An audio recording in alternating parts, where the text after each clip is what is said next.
Where do you find yourself right now in COVID-19? Do you feel like you're in limbo, like you're kind of in a pregnant pause and going nowhere with no end in sight? Well, if you feel like this, you feel like everybody else right now. I said early on during COVID that we need to be preparing ourselves for a marathon, not a sprint. And this is exactly what we're experiencing right now. COVID is not an event, it is a process, and it's becoming a very, very long one. So I keep getting asked by individuals, by mums, by dads, by organizations and CEOs who are leading teams, what can we do to help support our teams through this long, indeterminate middle? I have some thoughts on the matter that I thought I would share with you today. And the first is not to fall into the trap that Christmas or New Year is going to signal the end of COVID-19. Far from it, in fact. I think that we are going to be in for months and months and months of more of the same. And this means we have to prepare our families and our teams mentally for the challenge that lies ahead. Going back to my analogy of running a marathon, think of a comrades marathon. Now we're running a COVID marathon. So how do we inspire and support our teams moving forward?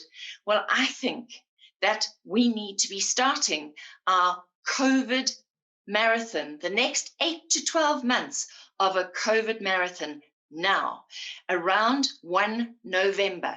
This is the start of our next marathon.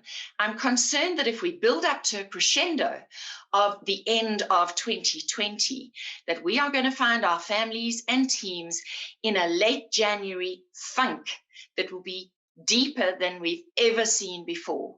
And it will be more difficult for everybody to climb out of that deep, dark hole. So let's not even go there.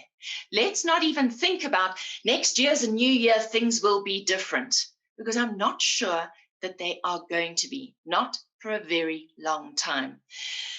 So if I was running a team right now, I would be committing us to the next 8 to 12 months of a COVID marathon. And that means that you have to create lots and lots of short-term goals. You have to celebrate getting through the day. You have to celebrate getting through this week, and you have to celebrate getting to the end of each month. Depending on your team, your group, and what you do for a living, those targets are going to be very, very different. But we need lots of short-term targets so that we can rebuild our sense of competence and confidence that has been taken out at the knees through COVID. We need to take it one day at a time. If you were running a comrades marathon for the very first time, and gosh, I wish that I could be a runner. My physiology doesn't allow me. I have bad discs in my neck, bad discs in my back. So running is just contraindicated for me, let alone long distance running. But if you were, just think about it, metaphorically, to run a comrades marathon for the very first time. First up, you would go and buy yourself a good, decent pair of running shoes. Secondly, you would probably be doing park runs first. From park runs, you would graduate to short courses. You wouldn't go straight to running a marathon. Then you'd eventually graduate to half marathons, finally running marathons.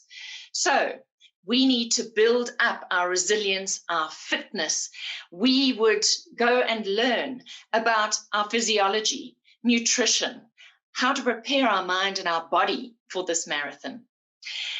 And another point in terms of preparing ourselves and our teams for this long, indeterminate middle is that we are seeing a shift for the first time in a very long time to personal leadership and taking personal responsibility for our lives. And I think this is a really good thing to come out of COVID. If you think about it, we've been relying on externals for so long, for validation, for acknowledgement, for entertainment, for motivation, for leadership. We've been looking outside of ourselves. Now we are having to look inside and rely on ourselves more.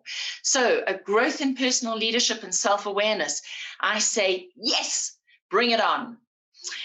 Another point is to not buy into mass hysteria. And I think that's where we are right now, that there is a sense of mass hysteria, of feeling out of control. And in order not to buy into that, we have to ensure that we limit our exposure to the news and social media. Very, very important. You know, this too shall pass. Nothing good or bad ever lasts forever. And the sun still rises every single day. So keep perspective at this time. It's important not to be sucked in to all the negativity. Then work on your triggers. What is being triggered by COVID for you right now? This is a journey inwards. Even if you're not an expressive talking type of person, I firmly suggest to you that you find somebody to talk to, somebody to help you to work out what's going on in your internal world right now, what's being triggered, what old patterns are coming to the surface that you could be healing at this time. Make COVID work for you. And then look at what you have, not just at what you have lost. And I know many people have lost things over this time. In fact, we've all lost our freedom to choose and our freedom of movement, let alone other things. So I was reading about an inspirational story the other day of a B&B that went out of business just about during lockdown, and how the owners actually twigged that chief executives and high-level CEOs, COOs, CFOs were battling to work from home in uncontrolled conditions. And so they connected with obviously some high-end clients and said, we have rooms to offer. And they were snapped up in an instant.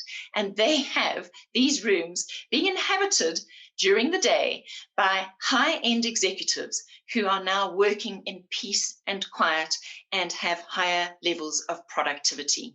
So what are you doing to do things differently?